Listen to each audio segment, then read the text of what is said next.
Hey there, welcome to Inside Scoop. I'm Paula Rizzo. Today we're going to talk all about hybrid teams. It's the newest buzzword, right? Hybrid working, hybrid remote, all of this.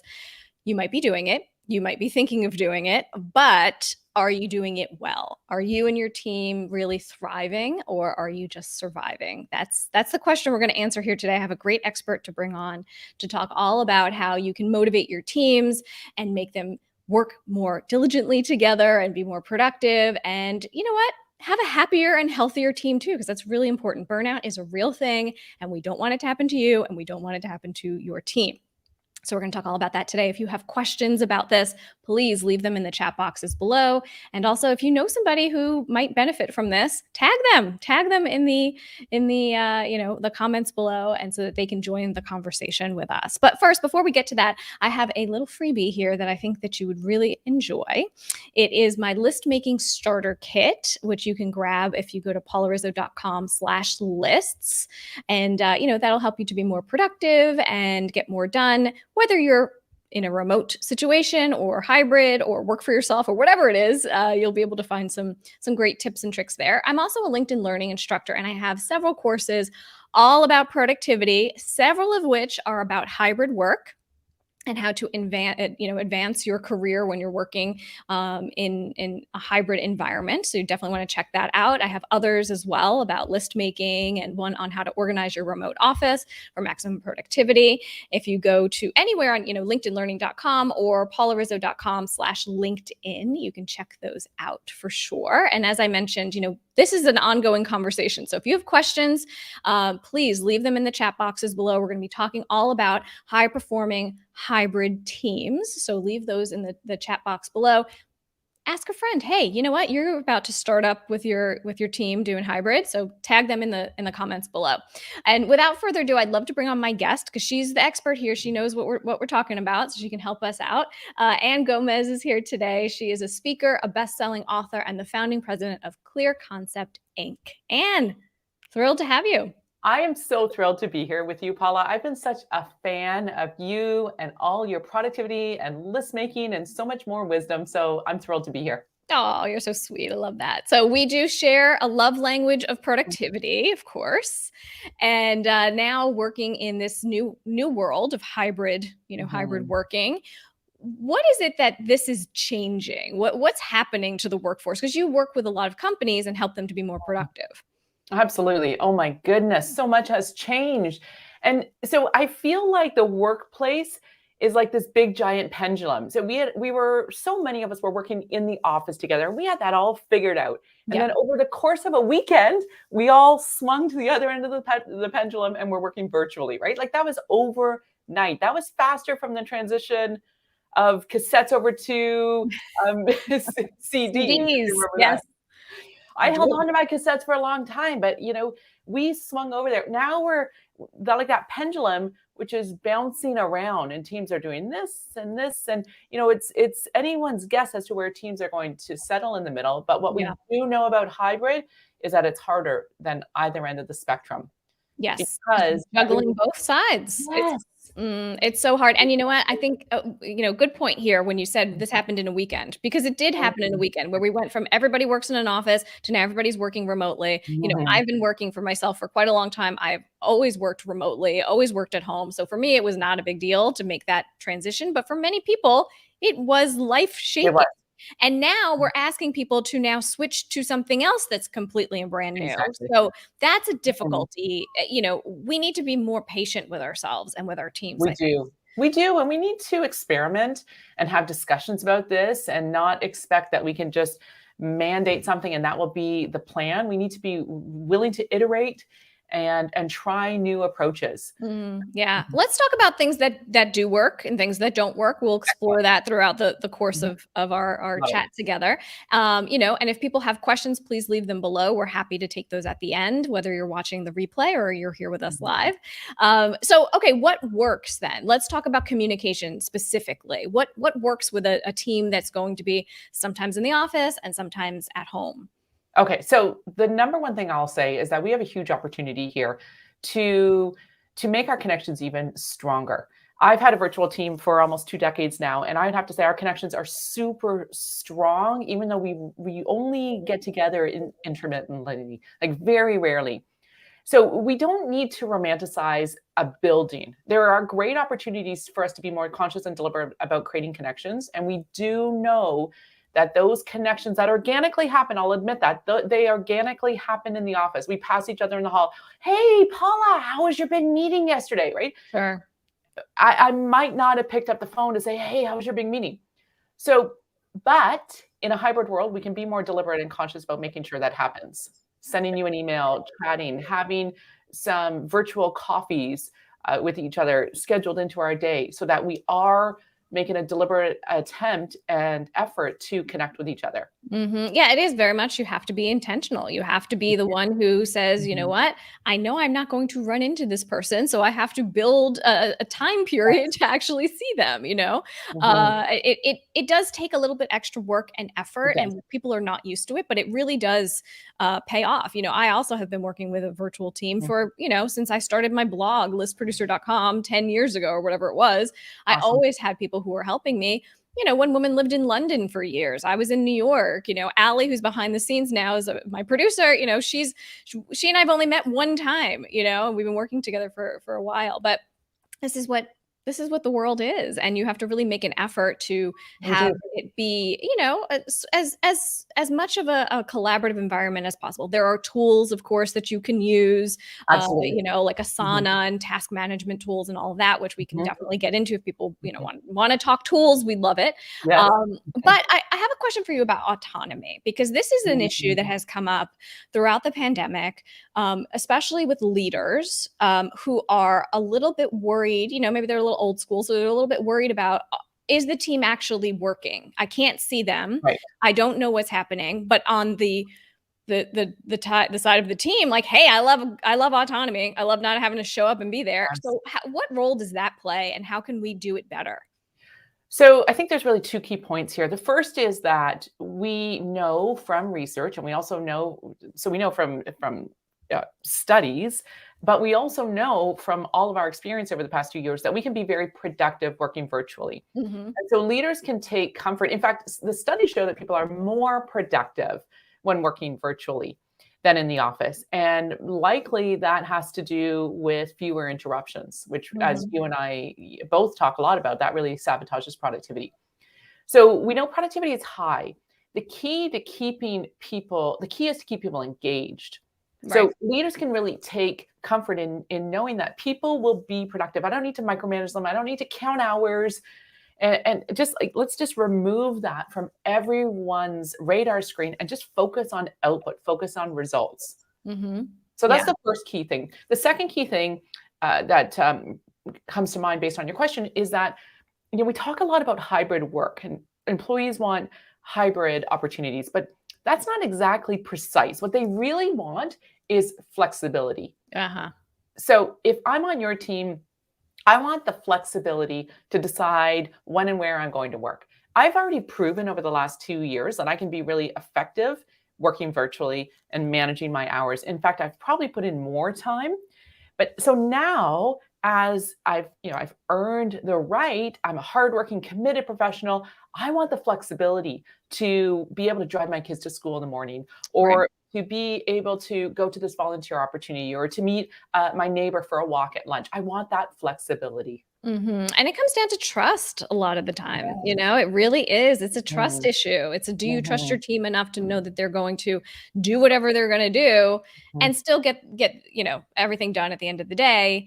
That Mhm. that says volumes, as a leader, Mhm. to be able to say, It "Hey, I really does. trust you." Doesn't matter when, I don't care when you work, where you are, what you're doing, as long as the results are here, Mhm. we're good.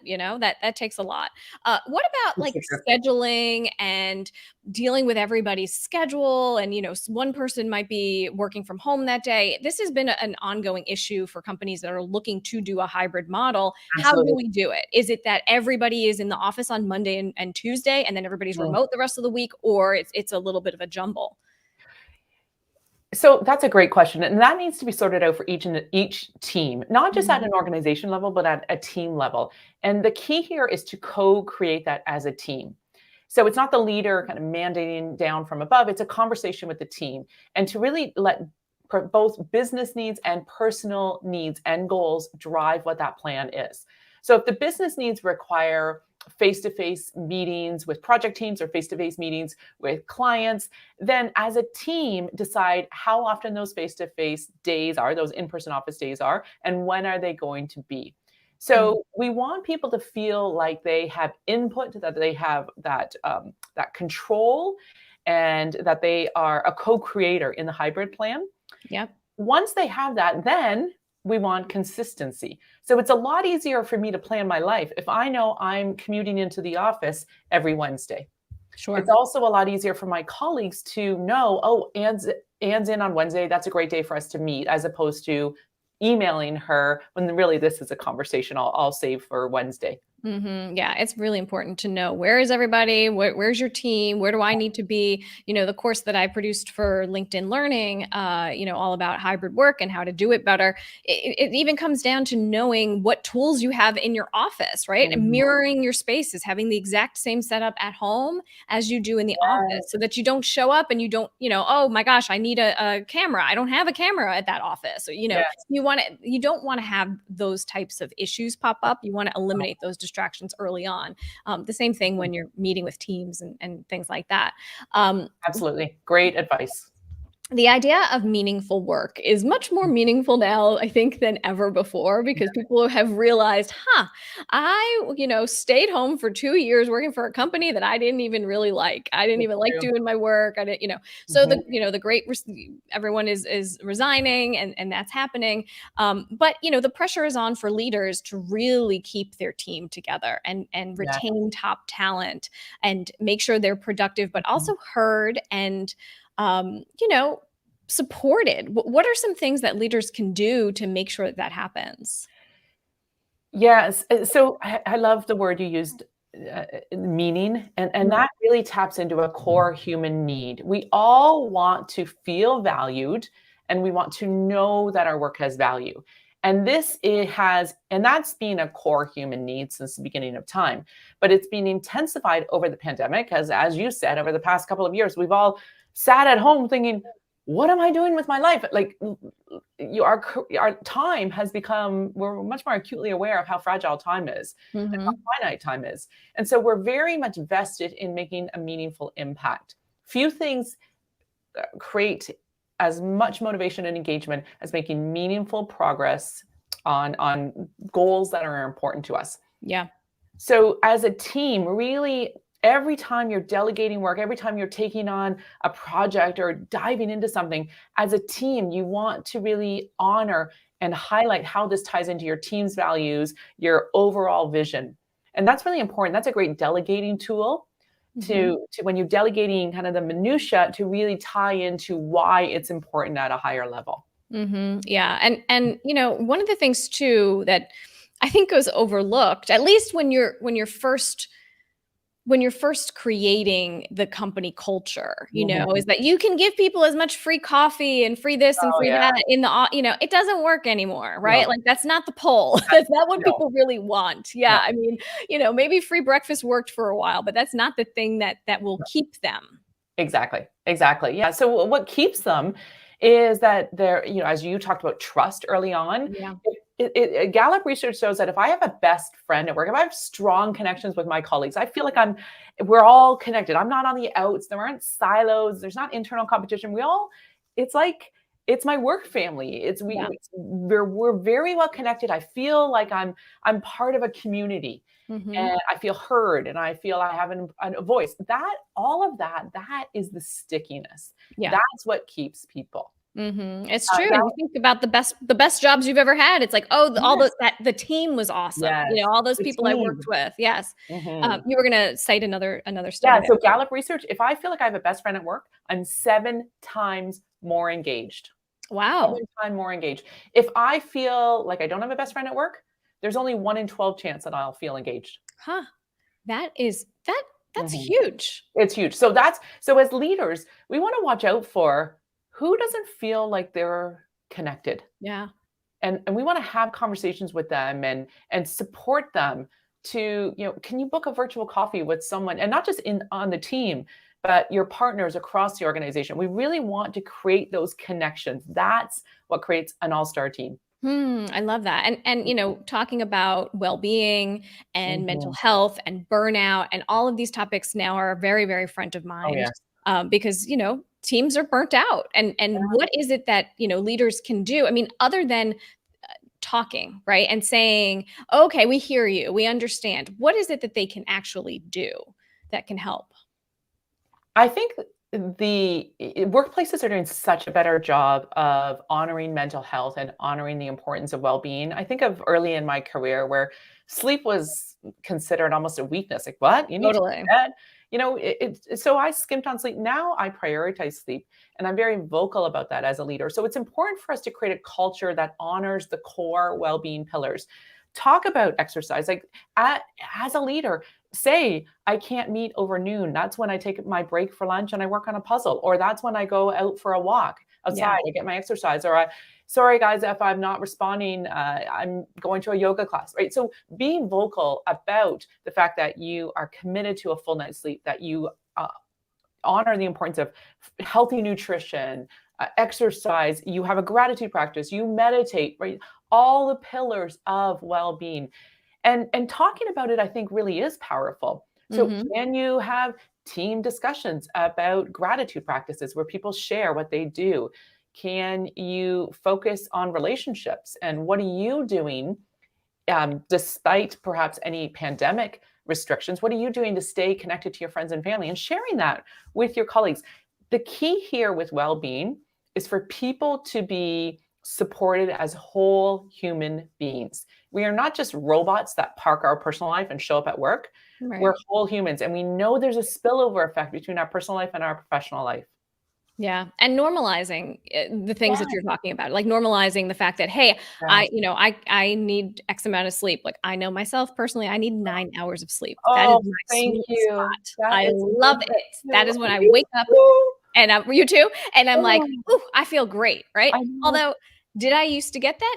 No. When I worked in the TV news business, it was like a rite of passage to have not Yeah. slept and show up to work and do it all over again, like, that's the way that you do it. But it doesn't sustain It you, does and not. but being able to talk about it and to normalize the fact of you saying like, "Hey, you Mhm. know what? I have my yoga classes at that time, so I won't be able to do it." And Yeah. people being okay with that as opposed to Yeah. being like, "Ugh, look at her skirting her job, like not really doing any Right. work while she's at a yoga class." We now understand why that person needs that yoga class, right? Absolutely. So Yeah. that changes the conversation a little bit, when It there's really does. context and when you have like-minded people. That's another thing. If Mhm. you're in an environment where people don't get you, to your point, you're not gonna Yeah. stay there. You That's not won't. gonna be your home. Yeah. Um, I saw there's, a little bit of chatter going on in the chat boxes. So if anybody has any questions, I know some of you had said hello, so hello. Good. But if you have any questions or comments or thoughts that about hybrid work, remote work, whatever the case may be, please leave those in the chat boxes below, and we'll get to those shortly. But I have a question about equal opportunities for Oh. people who are either in person or not there. The teams are going to be all over the place now. Some people are in the room, some people are not in the room. Mhm. Conference calls used to be, remember the conference call days where there Oh. used to be like one person calling in on the phone and it'd be in the middle of the conference Oh. room desk and it'd be like, "Oh, Painful. we Painful. forgot about Mary. Mary, did you have Yeah. anything to Poor say?" Mary. Yep. Poor Yeah. Mary. Yes. It's true. They were painful. Thank goodness the technology is so advanced now. Can you imagine this pandemic happened a decade or two ago We would when not be technology, ready. we didn't have video capability? So we're quite lucky on that note. Yep. But you do bring up a really good point about bias. And bias is alive and well. We're seeing a new form of bias that's quite prevalent called FaceTime bias. Hmm. And what we do know is that there is a different profile of who is choosing when there's a choice to come into the office versus to stay and work remotely. Hmm. And so what we're finding is that those in a higher socioeconomic status, those who don't have caregiving roles for young kids or elderly parents are choosing to come into the office. So what that's looking a lot like is a lot more young males going into the office than other demographics. Now, of course, that is a generalization, but that is what the trend is showing. Hmm. So the challenge with FaceTime bias is that those who we see working, we have a perception that they're working harder. So if I see Johnny working really hard beside me, I might, as a leader, be more inclined to give Johnny that plum opportunity and forget, like poor Mary on that conference call, forget about Mary. Yep. And so if this plays, Oh, I think we lost your brilliance. Froze up out, on us. Oh, there you are. You're back. oh You're no, back. oh no, You're good. sorry. That's okay. I'm That's all hardwired. This right. is one of the challenges of hybrid work. So, so as I was saying, FaceTime bias can sometimes lead to those in the office getting more opportunities and down the road more promotions. And so Mm-hmm. obviously this is not something that any team wants. There's such a great focus on DEI goals. So Yep. the way we overcome FaceTime bias is for us to be very deliberate about how we're sharing information, right? So is it just the information we're sharing with someone we pass in the hall, or are we making a deliberate attempt to share information frequently, consistently across forums? Mm-hmm. And then also being very conscious about how we're sharing opportunities and check ourselves if we have this assumption that our virtual team members are not working as hard. Yeah. And, I've said this for quite a while, because my background's in television. And so I Mhm. know, an anchor who can move a conversation along is a really great asset to a team. So if you are doing meetings, team meetings, where you have someone who could play the role of anchor, play the role of moderator, to be able to make sure that each person is heard, and we've gone around the room, or we know that everybody who wants to talk has someone who's watching those cues. If you're, doing a video call and you see someone about to open their mouth and then they close their mouth, it's like Yes, those things you have to be looking for as a leader to say, hey, yes, she had something to say, but she didn't pipe up about it. So what was it that you had, to be able that's to pull that brilliant. out of them? That's brilliant. Yeah, that's so key. And when we have these hybrid meetings, some people in the office versus some people virtual, we want to make sure that we're calling on the virtual teammates first, Yeah. calling out them by name, ensuring that their camera isn't this tiny camera way up on the screen, way over there. We can't read their body language. We want everyone to have a camera, whether a webcam focusing in on their face. So it's like the Brady Bunch. It's equal Yeah. playing field in terms Yeah. of screen time. Totally. And I'm a big fan of keep those cameras on. And I know not everyone is, I know, but me too. I just think it you wouldn't sit with a paper bag on your head if you were sitting in a conference room with people, right? And I get it. Video is exhausting. I Mhm, know yes. that it is. You have to be, Mhm, operating at a totally different level. I'm very used to it at this point, but I get it. It's tiring, but it really makes a difference when you're it in does. those meetings, when you're on camera versus not. Yeah, and so I like you tend to suggest an equal playing field and prefer the cameras on. If there is the video fatigue, I advocate an equal playing field. So either everyone you turn your videos on for the first 10 minutes when we connect, and we know productivity goes up in a meeting when we Mhm. spend those 5-10 minutes connecting on a human level. So we're not trying to cut that out to boost productivity. We're keeping that in to boost productivity. Keep the video on for that if it's the 19th meeting of the day, and then everyone turns their video off. So it's I an love that. equal playing field. Yeah, yeah. It's all or it's nothing. That's it. That's what you get. Exactly. I like that. Love it. That's a good way of thinking of it. Mhm. Well, and I know you have a freebie for everybody Mhm. to check out. So why don't you tell us a little bit about what you and your team have put together, so that if people go to your website, if they go to Absolutely. clearconceptinc.ca/hybrid, they will get your hybrid team checklist. Tell us a little bit about it. Well, I think you and I are both huge fans of checklists. Checklists are a Mhm. great tool to help summarize key ideas, key concepts that we should all keep in mind, right? So we created this summary document. It's a 2-page, I think it's a really nicely designed checklist. It's a checklist for both leaders and teammates to really consider all the factors about how we can make an outstanding hybrid culture. So I'm super excited about this checklist. It's hot off the presses, and I would love for everyone to grab a copy of it. It's and the URL is right there: clearconceptinc.ca/hybrid. Perfect. I love a good checklist. So I appreciate you putting it together in checklist form. That's great. Excellent. Well, thank you, Anne, so much for being here. I'm really glad that we were able to chit chat about this. This is obviously an ongoing conversation because Mhm. it will change. You know, what works Yeah, today won't work tomorrow, and all of that. But we're learning as we go. So thank you for your expertise and all your my insights. pleasure. Thanks for Um, hosting. Thank you. of course. And for all of you out there, I would love to also share my freebie with you. It is my list making starter kit. If you go to paularizzo.com/lists, you can go ahead and grab that, and that'll help you to be more efficient and to get more things done and, make better lists, of course. Or you can check out all of my courses right here on LinkedIn Learning as well. And I appreciate you being here. Thanks for watching, and we'll see you next time.